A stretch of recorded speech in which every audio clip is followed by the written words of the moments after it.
దేవుని పరిశుద్ధ నామమునకు మహిమ కలుగును గాక. క్రీస్తునందు ప్రియ దేవుని బిడలారా, ప్రభు అయిన యేసు క్రీస్తు పరిశుద్ధ నామములో మీ అందరికీ ఈ ఉదయకాల శుభములు తెలియచేయచ్చు ఉన్నాను.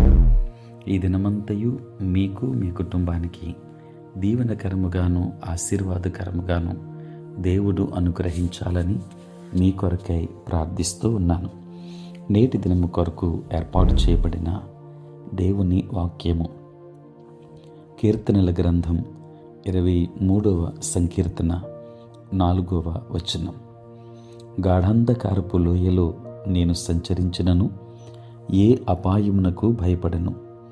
నీవు నాకు తోడయిందువు, నీ దుడ్డుకర్రయు నీ దండమును నన్ను ఆదరించును. ప్రియులరా, నేటి దినము కొరకు ఏర్పాటు చేయబడిన ధ్యానాంశము ఆదరించు దండము. ప్రియులారా, గొర్రెల కాపరులు సాధారణంగా దుడ్డు కర్రను దండమును పట్టుకుని ఉంటారు. గొర్రెల కాపరి అయిన దావీదుకు దుడ్డు కర్రను దండమును ఎలా ఉపయోగించాలో బాగా తెలుసు. దండాన్ని ఉపయోగించడం ద్వారా దావీదు తన గొర్రెలను సింహముల బారి నుండి, ఎలుగుబంటి పులులు బారి నుండి కాపాడాడు.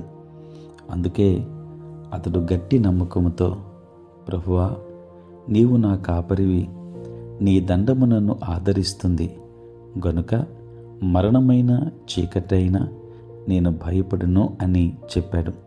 ప్రియులారా, యాకోబు చేతి కర్రతో యోర్దాను దాటాడు. నీవు నీ సేవకునికి చేసిన సమస్తమైన ఉపకారములకును సమస్త సత్యమునకును అపాత్రుడను.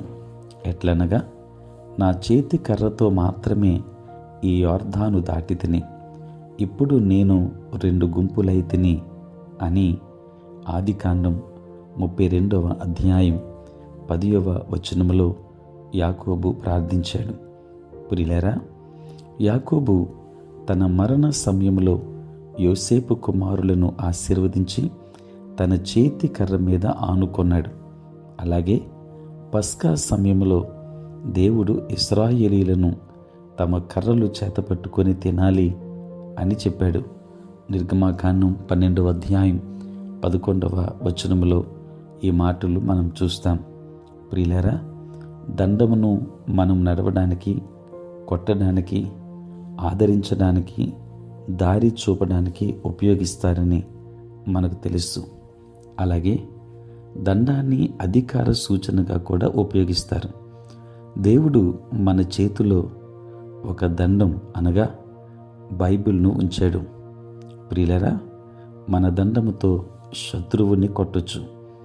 యేసు ప్రభు వారు శోధింపబడినప్పుడు దేవుని శక్తిగల వాక్యంతో సాతాన్ని చెతుకొట్టాడు. ప్రియులరా, ఇలా చేయమనే మనము ఆజ్ఞాపించబడ్డాం. కాబట్టి దేవునికి లోబడి ఉండి అపవాదిని ఎదురించుని, అప్పుడు వాడు మీ యొద్ద నుండి పారిపోవును.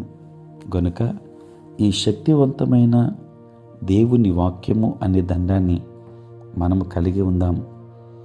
దానితో మనము సమస్తాన్ని జయించగలిగే శక్తిని పొందుకుందాం. దేవుడు మిమ్మను, మీ కుటుంబాన్ని దీవించును గాక.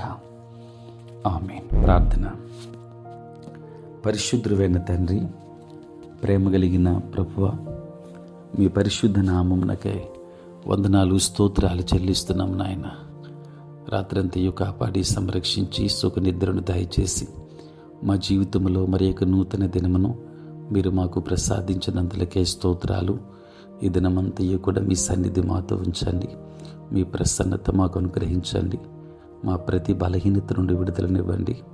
మా పనులలో, ప్రయాణములలో, పరిచర్యలో మీరే తోడుగా ఉండండి. దేవా, మీ పరిచర్య చేయుచున్న ప్రతి సేవకుని మీరు దీవించండి. చదువుకుంటున్న బిడ్డలకు కావలసిన జ్ఞానమునివ్వండి. ఎగ్జామ్స్ రాస్తున్న బిడ్డలు ఉన్నారు, వారికి మీరు తోడుగా ఉండి మంచి విజయాలను బిడ్డలకు ఇవ్వండి. ఉద్యోగస్తులు, వ్యాపారస్తులు, కష్టపడి పని చేసుకుంటున్న బిడ్డలందరినీ దీవించండి నాయన.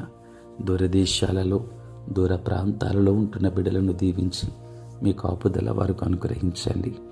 సార్వత్రిక క్రైస్తవ సంఘాన్ని ఆశీర్వదించండి. పుట్టినరోజు, పెళ్లి రోజు జరుపుకుంటున్న బిడ్డలను దీవించండి. నూతన ఆశీర్వాదములు దయచేయండి. ప్రతిరోజు ఈ ప్రాతకాలపు ధ్యానములు వింటున్న బిడ్డలందరినీ దీవించమని, ఆశీర్వదించమని యేసు నామములో ప్రార్థించి వేడుకొనుచున్నాము తండ్రి. ఆమేన్. తండ్రి, కుమార, పరిశుద్ధాత్మ త్రియేక దేవుని దీవెన సదా మీకు తోడై ఉండును గాక. ఆమేన్.